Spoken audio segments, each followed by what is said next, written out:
So, good morning, everyone. Can everyone hear me okay, just to check? Yeah, perfect.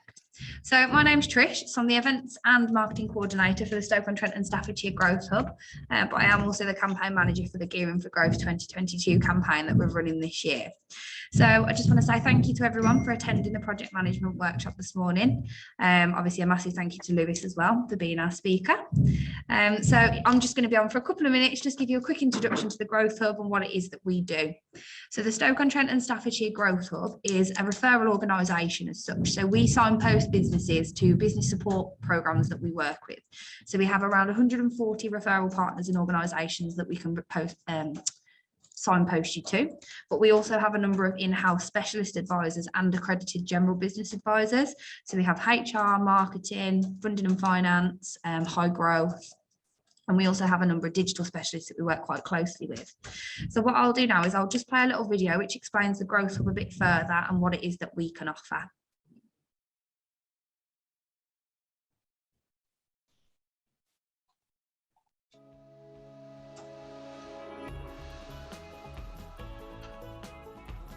Introducing Evolving Enterprise from Stoke-on-Trent and Staffordshire Growth Hub, a unique package of fully funded services to help enterprising businesses across Stoke-on-Trent and Staffordshire to fuel their growth ambitions. The first step is to call the business helpline to speak with a qualified advisor. Our helpline offers a comprehensive triage service to unlock fully funded support. For the next step, our accredited business advisors will complete a one-to-one diagnostic tailored to each individual business, which will then identify the specialist support needed. Following your diagnostic, our specialists will support you in the relevant areas to evolve your business. The areas our specialists cover are recovery and growth, HR, marketing, international trade, and finance. Take the first steps in evolving your enterprise by contacting our business helpline. Our business advisors and specialists are ready to help you. Call us on 0300 111 8002.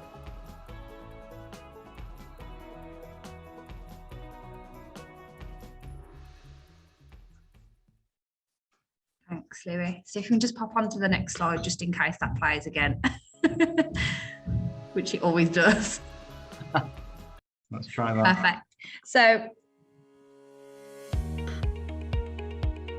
this is just a little video which explains the Gearing for Growth campaign and what our aim of this was further. So we originally set this up with the aim to celebrate the resilience of Staffordshire businesses over the past sort of 18 months to 2 years now with the pandemic. And then we wanted to support your growth going forwards into 2022. So we brought together all the referral partners and organisations that we think are most relevant, put on a number of different topics, including some CPD accredited workshops, which I believe a couple of you have actually attended already.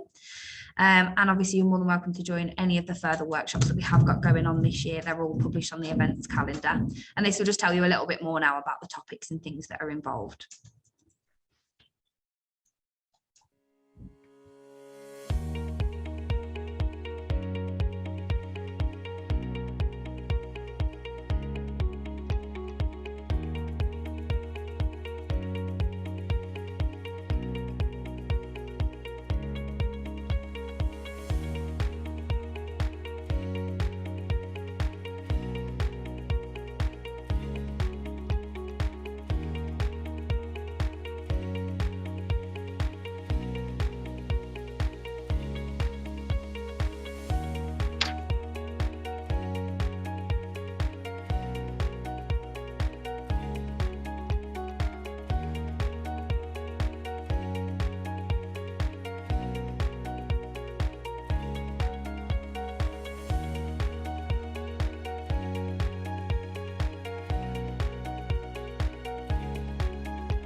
Brilliant. Thank you, Lewis. What I'll do then now is I'll hand over to Lewis and I'll leave you guys to the webinar.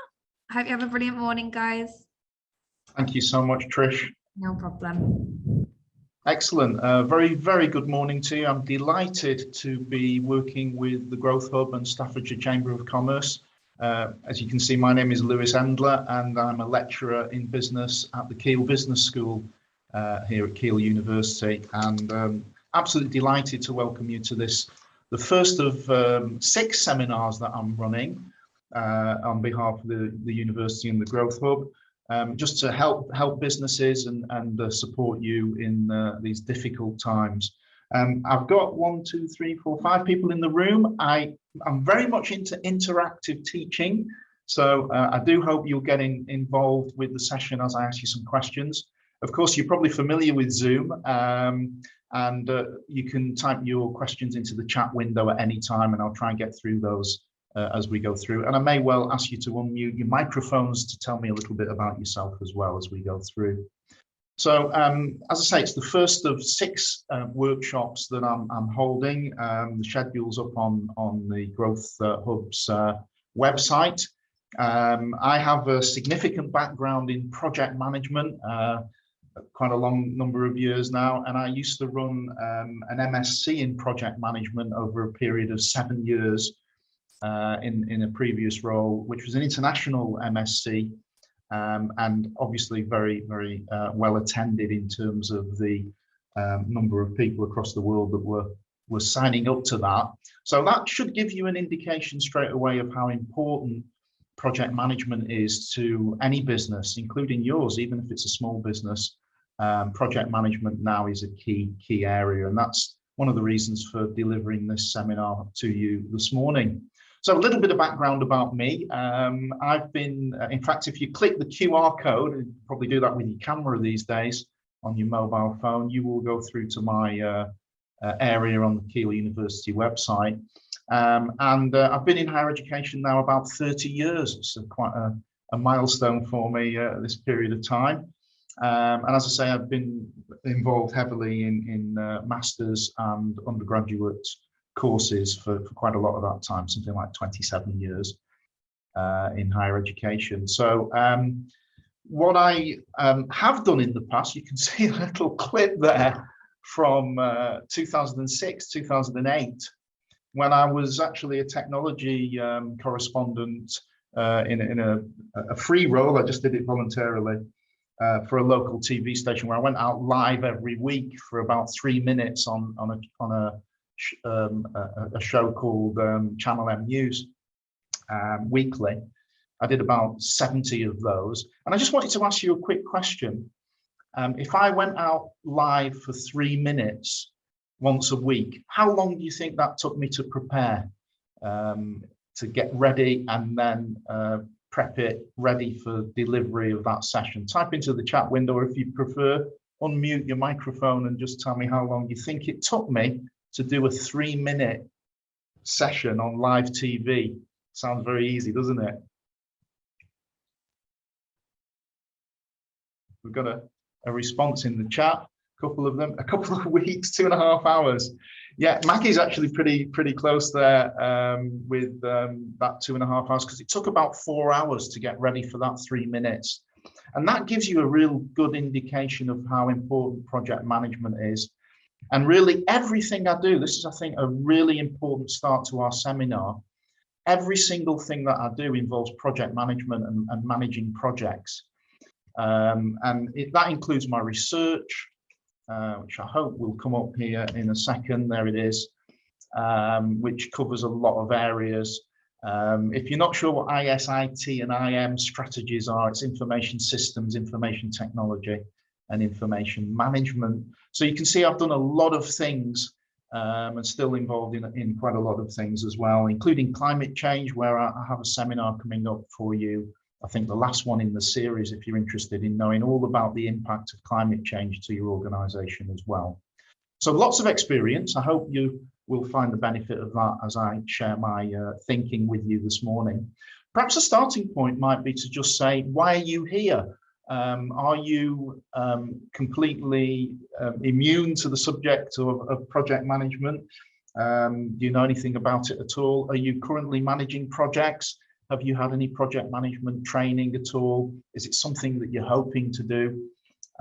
What's your reason for being here? Perhaps you could type into the chat window and I'll pick that up as we go through. So just an overview here as you're doing that as to the agenda for the session. Really, I'm assuming no prior knowledge. I'm starting from scratch here and giving you an idea of, first of all, what a project is, how that differs from traditional operations that we might undertake in an organization. And then looking at really the role of project management and the key steps in project management if you were going to do that properly. And another question I'll ask you is, do you think a large number of projects fail? And could you type into the chat window any projects that you've read in the news or any projects that you're familiar with that you consider as being failed? That's I'll take that up as well when I have a chance to look at those comments in a minute. So thank you so much. You're already putting in some comments about what you're doing and involved with the city centre management, juggling various projects at the same time. Isn't that what we generally have to do? And Maggie, I notice, has put in there Carillion. In fact, the list is almost endless, isn't it? Not endless, it just goes on and on and on when we talk about failed projects. The latest one, of course, is the COVID track and trace system, which arguably you could argue is a failed project, having cost. What was the cost to that? Anybody know that number? £37 billion. Was a slight project overrun, I think, in terms of the costs associated with that. So this is the schedule, just a quick schedule that we're going to have a look at for the hour that I'm with you.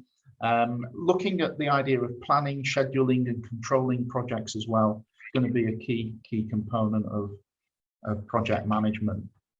So why are you interested in project management? Why is it so important to have project management as a discipline in your company or within what you do in terms of managing projects? Because pretty much everything is managing projects these days.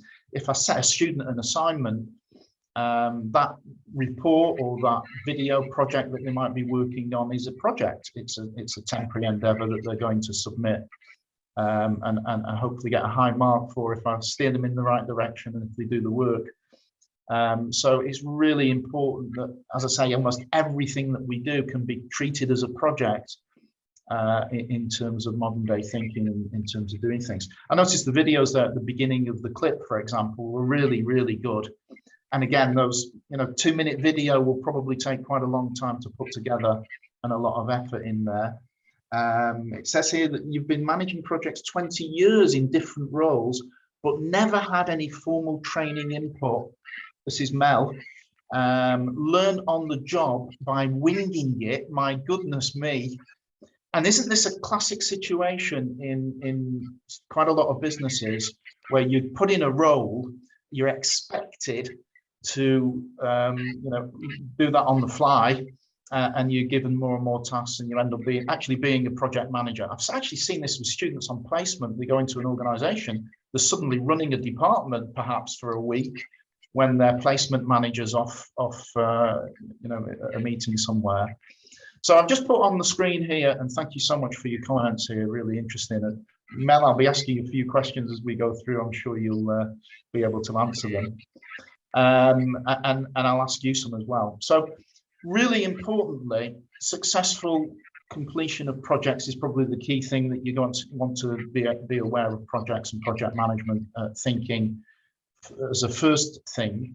Cost savings, if you are good at delivering projects, then cost is going to be one of the major components of what we call the project management triangle, which I'll introduce you to shortly. You ultimately want your customers to stay with you and gain and keep new customers. So customer satisfaction is going to be the outcome of successful project completion. And of course, we're in a very, very volatile marketplace these days, from the COVID situation to obviously the economic changes that are impacting organizations. And that simply means that you're going to be squeezed more and more. as an organization. You need to be what I call the 3 E's, much more efficient and effective. And the economy of the 3 E's is the idea of saving money. So cost is going to be a major important theme for quite a lot of businesses going forward, isn't it? So let's move on. So just a few things, just threats from the external environment, other things like that. I've just sort of covered those in my thinking there. And it's really useful to get some good definitions. And so what this next slide just highlights is, what is a project? Perhaps if I could ask you that, what do you think the definition of a project is? Obviously, you've got that on screen at the moment. Are you involved in projects, or are you involved in just organizational operations? What do you think? And I know Mel's already answered that in the sense that she's managing projects within a company which probably have titles. Are other people involved in managing projects in the room, or are you just involved in the day-to-day operations of your organization? Type into the chat window, or unmute your microphone if you want to. What do you think? Okay, so Maggie's actually producing books, and obviously each book is a separate project, so that's really good. And again, you'll have a theme and a way of doing that by now. Anybody else?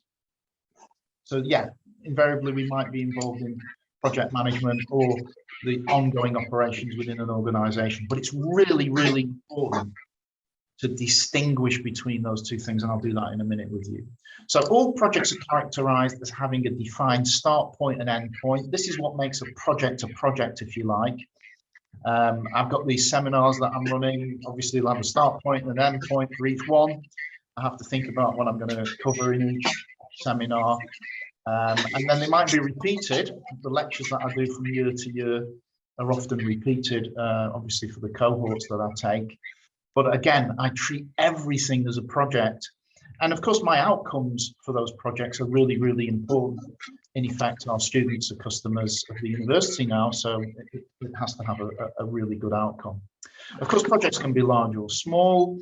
Large projects, and this is where we can look at the NHS, we can look at the Carillion example that you've given me earlier there. Lots of other examples from history. If you think about the London Ambulance Service, that was a major disaster because people actually lost their lives with that one.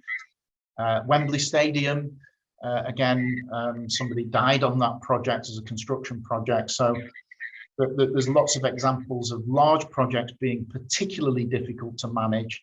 And if you are managing large projects, I don't know how large your projects are, Mel, that you're working with, then formal project management training and formal project management qualifications are pretty much essential today.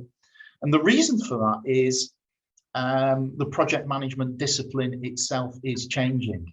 And that's a really important thing. Yeah. Picking up some background noise, I've got that as well. So perhaps if I could ask you, if you're not speaking, to just mute your microphone would be really useful. Thanks for that, Mel. So if you're not talking, just mute your microphone for me, top right-hand corner. Require large numbers of resources, lots of internal and external interactions with stakeholders, and very difficult to manage. And that's often why we see that they are, prone to problems or failure. Yeah, just wondering why you're getting that interruption. Perhaps Beverly, could I mute your microphone there? Or yeah, Beverly, yeah, could you just mute your microphone? Okay, I have to do that in Zoom actually. That's great. Thank you so much for that. So just type into the chat window why you think it's important to have formal project management training or qualifications, and could you suggest what you would do next if you were going to go for that step of gaining qualifications? What's commonly available for project managers as a qualification? Great. So just to type into the chat window, are you familiar with any project management qualifications or training that might be available? Excellent. Here's some examples of projects that we might want to think about. We've got civil engineering here, obviously construction projects, shipbuilding, product development, marketing of product, lots of examples here for you. Management consultancy, again, program might be part of a project that you might want to do. And of course, social events like a wedding or a party might also be considered as needing a project management approach. Yeah. Just going to send Beverly a message there just to say to turn off her microphone, because we can still get some feedback there. So, okay, so producing a research dissertation, again, any of these things can be considered as a project within project management. There's the shard. You've got some statistics on there. You can see how long it took from initial concept to actually the finished project. And here now is our definition of a project in a bit more detail, giving us some really good handle on the idea of projects and project management. So a project is an undertaking that we've already established as a beginning and an end.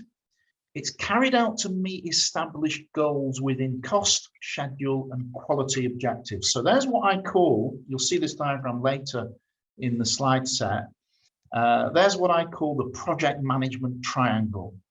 The three things that are absolutely critical in defining a project. What it's going to cost, how long it's going to take, and when it's to be delivered. And interestingly, the quality of that project. Generally, quality of a project is something that is not negotiable. We want a positive outcome. And what I was going to ask you, type into the chat window with this answer: how many technology projects do you think fail as a percentage of the whole that are undertaken? Just give me a percentage, type that into the chat window. I'm specifically interested here in technology projects. Give me a guesstimate of what you think the percentage of failed technology projects might be. And we'll discuss why that might be the case as well. And I've got a very specific number here from Maggie, which is really interesting, Maggie. I don't know why you give me, I don't know where the specific exact number comes from there, unless you've done some research on this, but that I can see. But that's an interesting one. I'll let a few of the delegates in the room just maybe answer before I give you the answer. Resources clearly are varied, but often incur great deals of cash, facilities, supplies, services, technology, and people allocated to the specific project as needed. So what you'll see on the next slide, I think, is really, really useful. And that is a comparison between projects specifically and our ongoing operations. And there's some important characteristics that you need to pick up on in terms of the idea of projects, because without that distinction, it's difficult to know, perhaps if you're conducting a project, whether you actually have the resource that's available for that project, or actually whether it's being used by the organization for ongoing activities. So here's the distinctions. If we look at operations in general for an organization, they're generally ongoing activities. Resources are used full-time on those activities. There's a mixture potentially of recurring tasks. And there are some general goals and deadlines. Maybe it's a strategic or a tactical time frame for the organization. And what's really interesting is often our organizations follow organizational functional structures. So you find that the activities are undertaken perhaps in accounting and finance, or marketing and sales, or research and development within the organization. And that's really about organizational structures. What we find with projects that is a really important distinction is in the list on the left-hand side. And that is that already, I think it's the third time I've mentioned that they have a very clear beginning and end point. Resources are allocated very specifically, and the important thing here is that they're often shared. So I might need to go and get some people from within the organization who are working on other things. This is often the case. Stakeholders involved in the project, this terminology that I'm using here, may be very, very difficult to get hold of, particularly if they're working on other things. Generally, the projects are considered as one-off events, and again, that depends on the project. If it's a building, it'll be probably a one-off event, but if it's maybe a training course, it might be repeated. Follows a plan to a clear goal, and here's a key element: cross-organizational and cross-functional. So projects often go across many different aspects of the organization. Think of a change program, think of a software system that is being introduced to the company that is going to impact a wide number of functional areas within the business. And therefore that's going to be a key element here. Let me give you the answer to that little quiz question that I asked you a minute ago, which was how many as a percentage do you think of IT projects generally fail as a sort of estimate? And I'm really interested to see your answers. Tara says 50. Catriona, lovely name, says at least 80. Richard had 90. Maggie had 78 in the original response. And it's over 70. Over 70% of IT projects fail in some way. And that is a very, very high number. So we're in the 21st century, 2022. How can it be that IT projects have such a high failure rate? Type your answers into the chat window. Why are these projects failing? Can you give me a number of reasons you think might be the cause of such failure? And when I talk about failure, by the way, we need to think about that. It could be cost overrun. It could be the outcome of the project in terms of its deliverables. And it could be the quality of it, if you like. And it could be way beyond schedule. It could be, behind schedule in terms of time. So type your answer into the chat window. Why do you think these projects are failing so often? That is really quite bad, isn't it, if we think about that? Excellent. I'll take some questions at the end, or indeed as you type them into the chat window, if you want to ask me any as we go through. Maggie's got some great answers there, and we'll come back to those in a minute. In fact, you're already, I noticed, mini project managers, I think, in terms of some of your answers, because you're giving me some terminology which we associate with project management. But remember, I'm assuming no real prior knowledge of the subject area in these seminars. We're probably at different levels than what we do. In terms of project management, that's a combination of systems, techniques people use to control and monitor the activities undertaken within a project. And it's a very skillful role. If you were a project manager, some of you are, then if you're qualified, you can command really quite high salaries, because it is very skillful to be an effective project manager. And indeed, one of the arguments might be for failed projects is that actually the project managers in charge of those projects are probably not really project managers. They've been, pushed into the role perhaps through organizational promotion or whatever. So, there's a need for formal training is, I think, the key outcome there.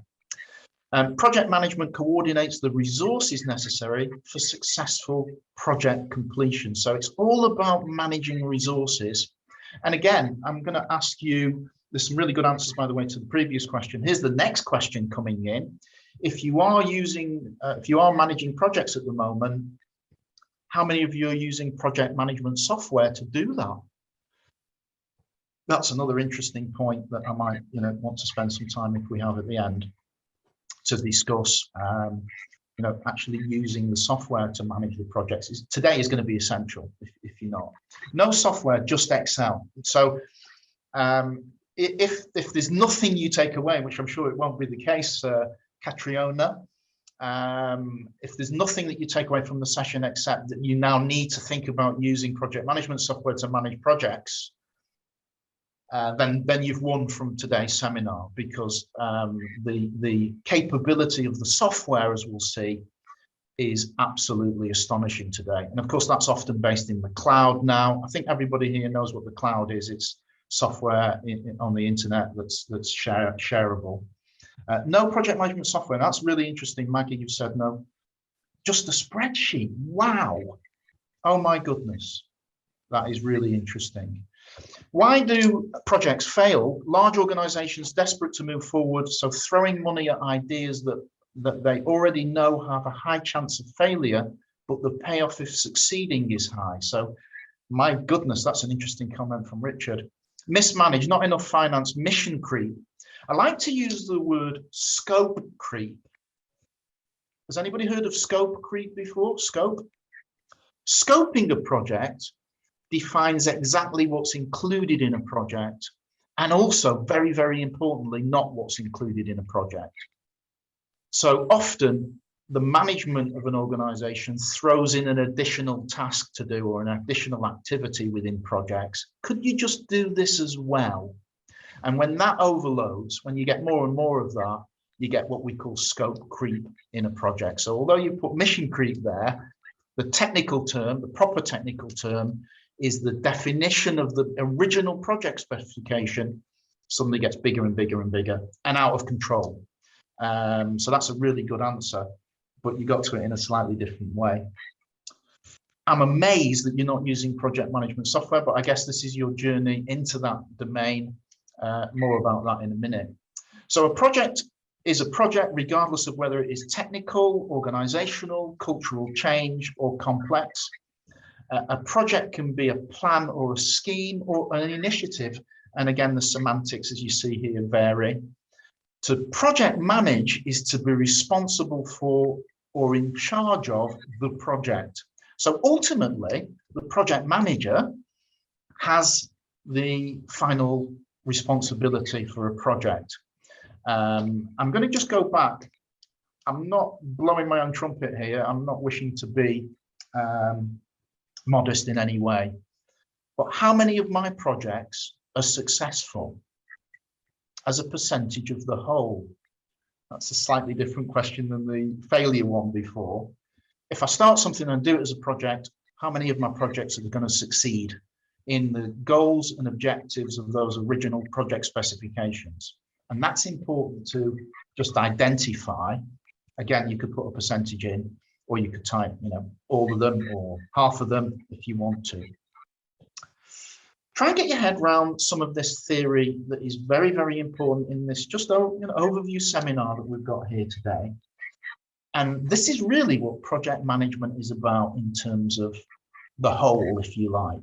Notice that there has to be some planning before you actually start a project. So when Trish and the Chamber asked me to get involved with some seminars, I was delighted to be able to help local business and also the Chamber. But I also had to then go into a planning phase of saying, okay, well, what are we going to offer? What can I talk about? What can I share? What would be the content? How would we go about marketing that, etc., etc. Other slides available afterwards. I'm sure, Mel, we're going to make that. Yeah, I'm sure that's going to be fine. And I know the session's being recorded as well, so I'm hoping that you should have access to that. I guess Trish is in charge of that one. So planning is an important pre-start point for a project. And then we'll need to think about scheduling the project. And that's really, well, what are you going to do in the project? What are the activities, if you like, or tasks, as we call them, involved in this particular project? So you can see for my seminar, I will have had to sit down and decide what I wanted to include, what not to include. That's outside the scope of the project. Maybe change things around a little bit. Think about very carefully about the time. And I'm constantly looking at the time in this session to say, okay, how much time have I got left in this 1 hour slot that I've got? I'm almost monitoring and controlling it as I go through the actual live session with you now. And you can see the scheduling part is, again, a pre-start phase of the project. It's deciding exactly what I'm going to do in this project. And then once the project starts, I have a really good idea of what's included in the project and remember what's not. And I can then control, and actually there's probably another word that I'd often include in this slide that's not actually on the slide at the moment, and that is control and monitoring the project. Things are going to go wrong. So 2 questions for you. Nobody's answered this one, I don't think, yet. How many of my projects are successful? And what could go wrong in a project once it's started? So it's a couple of questions there for you. So how many projects of mine are successful? And what could go wrong with a project once it's started? We've got the project start point, project end point, and you'll notice at the bottom here, I'm going to constantly need to go in and review the project progress. How are my resources? How are my costs? Those of you who use a spreadsheet at the moment to manage projects need to understand that with the project management software, all the reports that are associated and that are needed for a project progress activity, for monitoring and controlling the project, are not included in Excel, but are included in the project management software. So the ability to use that software effectively and understand the reports that that's going to generate is invaluable for a project, particularly large-scale projects. If you're involved in a large-scale project, you should be using project management software. What could go wrong in projects? You've not typed that in, I don't think yet, and nobody's telling me how many of my projects, okay, are successful. I'll leave you to still think about that one. In planning a project now, I've taken each one of those little steps from the previous slide, and I've okay, thanks for that question, Tom. I'll come back to you in a minute. And getting some really interesting answers here. Thank you for your contributions. In planning the project, here's a list of things that we would need to think about carefully now. Very clearly setting the project objectives, and one of the answers to why projects fail is that the goals and objectives of the projects are not initially clearly defined, okay? So that would be a really key component. We'd need to think about who's involved in a project. Invariably, we need a project team. Again, some people might want to be in that project team, others might not. They will have different skills and levels of ability, potentially, some technical, some management, etc. And therefore, it's really important to think who is in my project team, what do they bring to the project team? And of course, there are a whole range of other things. Wait for one of the follow-on seminars when I talk a bit about teams, because of course, teams come together and they don't work immediately efficiently, what we call performing. They need to go through stages in order to get to that point.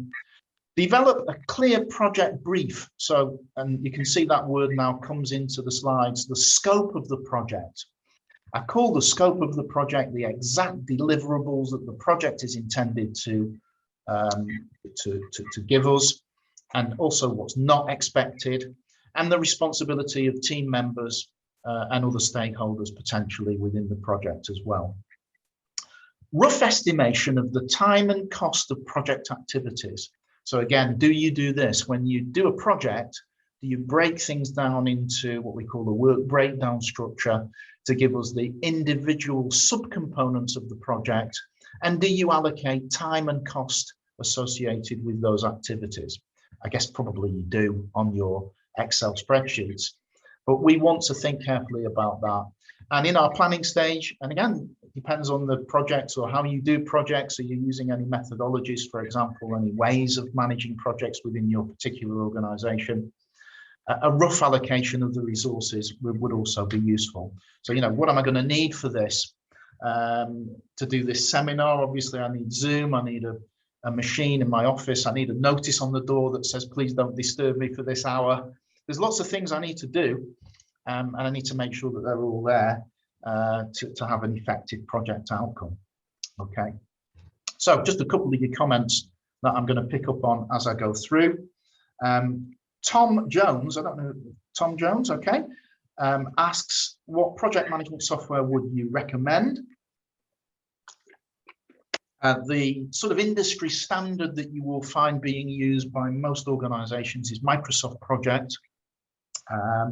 which, as I mentioned, is in the cloud these days. So any number of people can work on a project remotely from anywhere in the world, and that's usually the case these days. But of course, there are a number of cloud-based project management software solutions these days, and sort of, resource and time management type products. You may be familiar with Monday, for example, and that's worth having a look at. And also Basecamp is one that I've used in the past, where clients can be involved, in fact, or customers can be involved in the project progress as well. So that's a really useful one. Richard said, what could go wrong in a project? Everything and anything could go wrong. You're right. Resource issues, technology, costs to suppliers. If you're in the construction industry at the moment, you'll know not only is it very, very difficult to get labour, but it's almost guaranteed that our inflationary costs in terms of raw materials are going up on a day-by-day basis or week-by-week basis at the moment. I have a former colleague who's now building houses in a crowdfunding type arrangement, and he's slowed his project builds because he can't get the staff can't get the builders to build the houses for him at the moment. In our second major element of the diagram that I showed you a little bit earlier there, scheduling the project is really now what's very important indeed. And here we would allocate the resources, the people, the finance and equipment potentially needed to undertake the project. And we regularly update the schedule and reallocate the resources as the project commences and proceeds. So there's quite a little bit of shuffling about, if you like. The goalposts, if you like, also are always moving in terms of projects. It depends on the type of project in terms of deadlines that I might have to meet. If you remember the Wembley Stadium project, if you are into football, that was about 1.5 years or 2 years as an overrun. It was late. And okay, matches were held in the Cardiff Stadium instead. But if you've got a live website that's an e-commerce solution for your company and it's going out on the 1st of March 2020, there isn't time to delay that. It's got to go out on time. It's got to go live on time. So some projects you can delay, others you can't. And again, we might need to think about the considerations there. The stage where the main use of project management tools is made is the scheduling of the project and then the monitoring and controlling of that project. And there's two very specific tools that I teach my students and that I use on my projects. One of them, and again, this is where you're probably up to with your spreadsheets, is to produce what we call a Gantt chart, which is a horizontal bar chart. There's a sort of little diagram in the bottom there of a Gantt chart. But the technique of network analysis and critical path analysis is, almost as the name suggests there, essential for project management. How many of you in the room are using critical path analysis? Just give me a quick response there. Just type yes or no. Wow. Astonishing. So critical path analysis, in effect, is identifying what we call the critical path of a project. And the critical path of a project is the minimum amount of time that that project can take. Now, if you are involved in project management, I would say to you, it's essential to understand what the critical path of a project is. And the fact that you need to understand and monitor that critical path as the project is developing and as it's progressing. Without understanding the critical path, you are not in control of the project. How significant a statement is that for me to make as a project manager to the delegates in the room? So you absolutely need to know what critical path analysis is and how to do it, or at least how to see it in the software. Yeah. And again, I guess that's penciled in for another session. I don't quite know, but that is an essential item. So if you don't know critical path analysis, you're really almost guessing at how the project is progressing by using your spreadsheet. There are too many variables in a project there are too many resources in a project, and potentially there are too many cost implications and other implications for managing resources, that will necessitate the use of critical path analysis. So I've actually got a recording somewhere of the technique. And again, perhaps we can talk about that again after the session. We do it, but I didn't know it was called critical path analysis. Okay, so thanks for that, Richard. But again, you're not using, did you say you were using project software? I can't remember if you did or not. Okay, you probably are, if you know what critical path analysis is there. Okay, so these are some of the things that software that we talked about will allow me to do. They will allow me to monitor a range of things within the project. And that includes costs, time, achievements, resource usage and people performance. Likely project outcomes and quality are also going to be indicated in controlling the project. And software is going to allow me to do this generally, and revising and changing the schedules as and when necessary. So as that project progresses, as it moves from left to right, as we move through time on that original diagram that I showed you towards a deadline, things are going to change all the time. And that controlling part of the project is really what a project manager does as the main piece of work. If you look at a life cycle of project management, the majority of the work that is undertaken by a project manager is this bit, the monitoring and controlling of the project, and needing to really change things as things go through, really monitor that critical path and ensure that it remains in place. So we're approaching the back end of the seminar now. I've got about 10 minutes or so left before I take some questions from you. And this is a model that's really the key model that I introduced to my students who are studying project management with me, and that I'm going to introduce to you as delegates of the course. And it's called the project management triangle. And here are the key elements of that project management triangle, which I'm sure you recognize and that I've already discussed: time, cost, and quality. I've talked a little bit about maybe changing the time element when this project is to be delivered by. It depends on the project. Are the costs of a project going to change? And I think we've established there, yes, they are. They're probably going to go up. Not very often do they come down. Potentially they do. Maybe we save some money by undertaking the project. Certainly, I would do some cost-benefit analysis there. Can I alter the quality of my deliverables? Can I alter the quality of a project outcome, the performance or the outcome at the end of the day? Yes or no? What do you think? What do you think about that? You can only have two put out of three, 2 out of 3. Any other comments?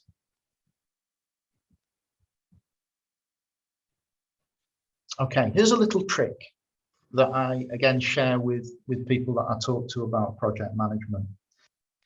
Quality can be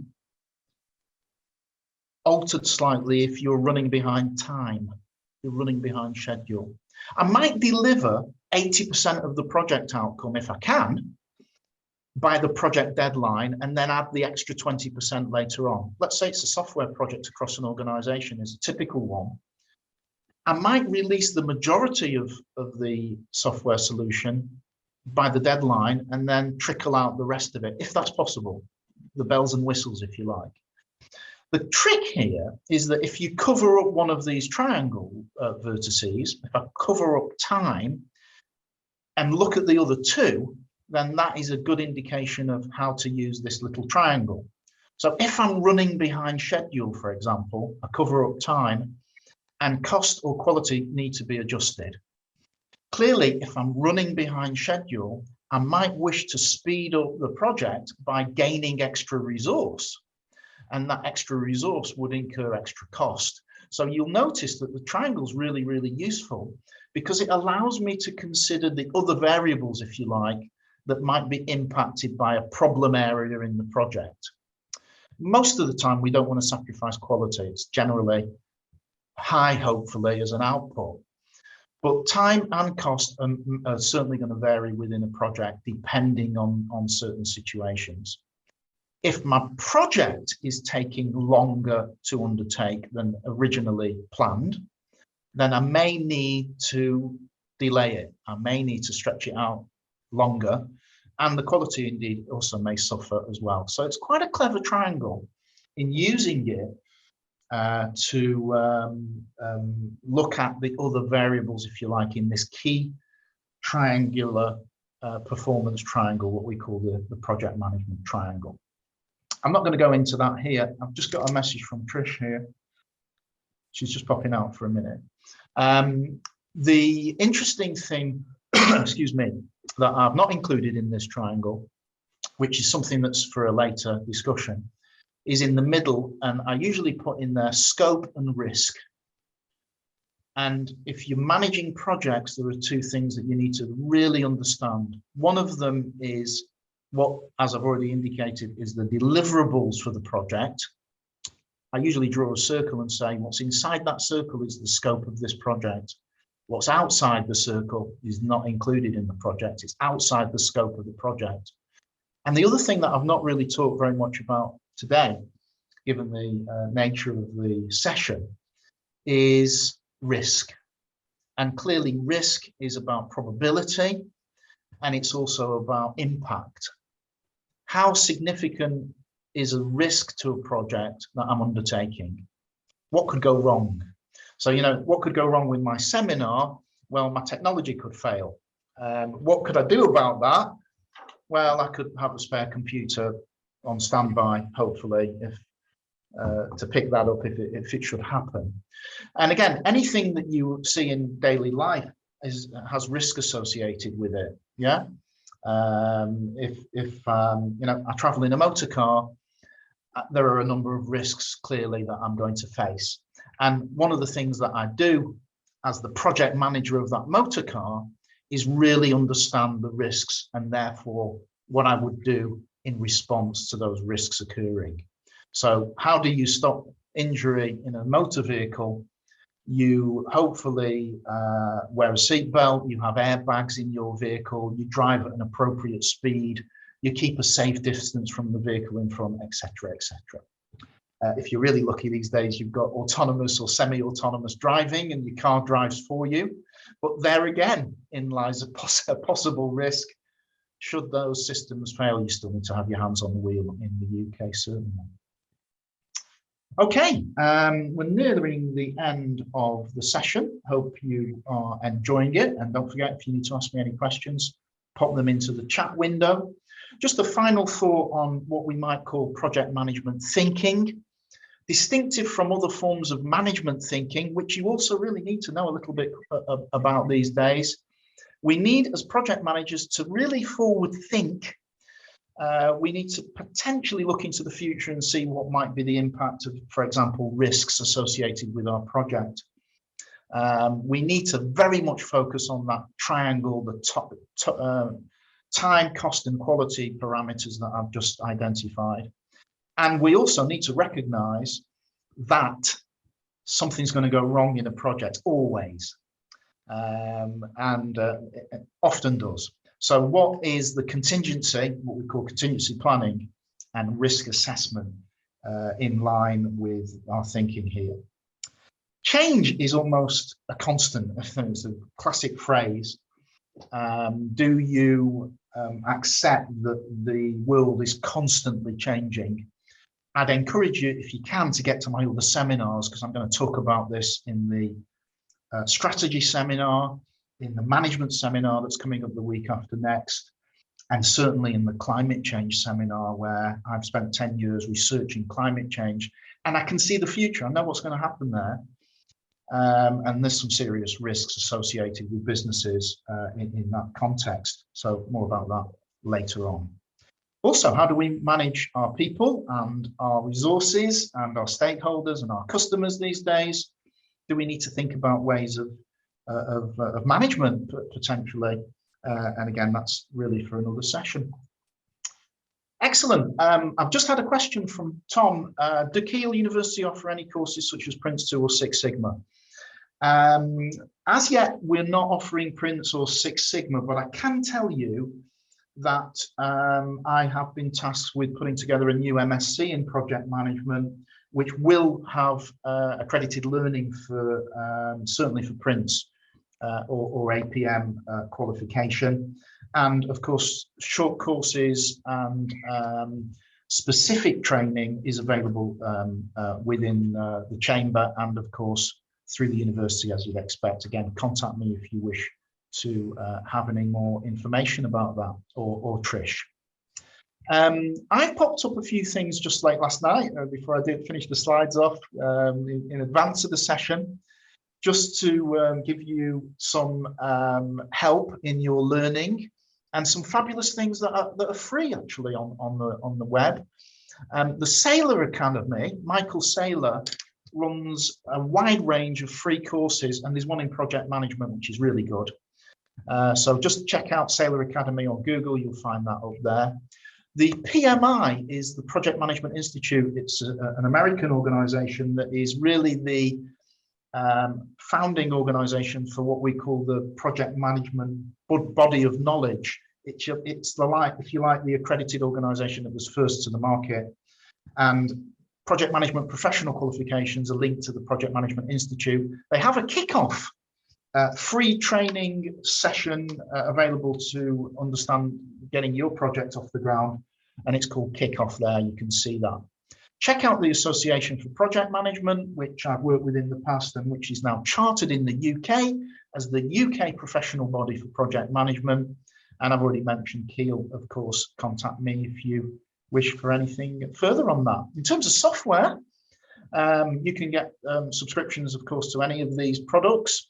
And there is something that we call open source project management software, which if you're using Excel, might be a first step for you to have a little play with project software as an alternative to Excel, which will give you some of the features of the fully fledged project management programs that are available. So check out Open Project as a final bit of software if you're interested in that. I'll just say to you in answer to the questions that I asked that nobody was kind enough to jump in and answer. I would say most of my projects are successful. I guess you decide whether this project as a seminar that I think has finished within time was successful for you. I'd welcome your feedback, and obviously if you want to talk to Trish as well, that would be really useful. We've got a couple of minutes left at the end of the seminar. Has anybody got any questions for me? Hope you've enjoyed it.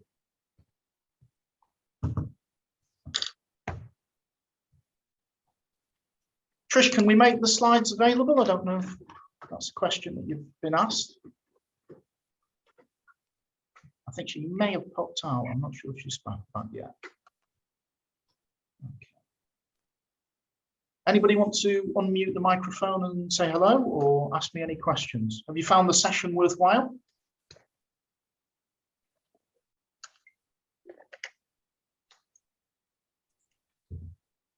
Type into the chat. Maggie, I found it really interesting. I tried using Trello and I found it took more time than necessary to try and learn how to use it and put everything in. Yeah.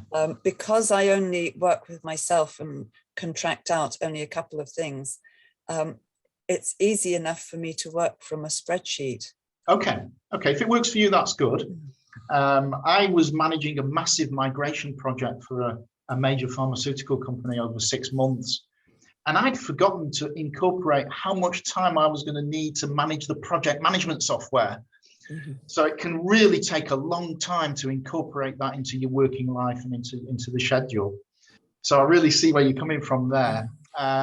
Hopefully you might play around with some project software, maybe have a think about, extending your learning in terms of the project management thinking, which might make life a bit easier for you. If you can manage with a spreadsheet, that works. Obviously it's horses for courses. You can probably carry on doing that if it's a small scale sort of project role that you're undertaking. But certainly if you were to get into larger projects, it's impossible to manage those these days without tools and techniques. And of course, that's something you might want to get into later on. Thank you so much for the comments that are coming back from delegates in the room. I'm delighted to be, as I say, to be involved with the Growth Hub. It's me giving back a little bit, and if I can do that and it's of value to you, then I win. We all win out of that, so that's really good. Brilliant. Lewis, Any final questions? Hi, Mel. Hi. So in terms of project management experience, most of mine have been involved in more service delivery, where your end goal is behaviour change, which is more difficult to kind of sometimes define an endpoint. Yeah. So although you might look at your project in terms of what you are putting out there to define a service, you know, in terms of your impact and your performance, that's kind of a longer term, and you don't often have the resources Absolutely. to put in there, because they're kind of there to do the general public and kind of gathering data on behaviour change. So I'm just interested in sort of the impact, really sort of like open-ended projects that change at all. Yeah. I think we're getting here into the realms of what I would call the softer side of projects. And when I re-establish an MSc, it's probably going to be an MSc in project management, a whole part of that course is about other types of projects, which include change, which include organizational issues, power, culture, all sorts of issues that are people related, what we call softer approaches. Just down the road at Lancaster University, there's a very famous professor there. I'm sure he may have retired by now, or I guess he probably hasn't. He's called Peter Checkland, and he talked about something called soft systems. And that really is an analysis of what we call human activity systems, human behavior, and how subsystems within an organization interact with each other. And this is also a very important aspect of projects today. And indeed, it's, again, something I teach on our MBA programs and our master's level programs, understanding the interrelationships with different parts of an organization, and understanding and thinking about the customers that we have. So you're absolutely right. Some projects tend to go on and on and on, and we really need to understand, how we manage those as sort of different types of projects these days. But it's a great question, and it's certainly linked to the softer side of projects. Thanks, Mel. Brilliant. Well, thank you so much for your attendance at the session. It's been a pleasure to talk to you today and to engage and converse with you. I hope I've stimulated your thinking a little bit and helped you along the way in this project management first seminar that I'm running. I'm off to teach project management somewhere else in the university now, so I've only got about a minute. Trish, do you want to close the session or add anything? Yeah. So thank you again, Lewis, for joining us today. It's been a really brilliant workshop, and I think everyone's really enjoyed it by the looks of the chat, which is great. And again, like you've just said, it's one of the many workshops that we are running alongside Lewis. So we've got one coming up in around 2 weeks, which is a management theory workshop if you're interested in attending. And obviously you're more than welcome to view that on the events calendar and book anything on there. And if you want to get in touch with the Growth Hub, just contact the business helpline. Brilliant. Perfect. Thank you, guys. I hope you'll have a lovely day, and we'll hopefully see you again soon. Thank you very much. Nice to meet you.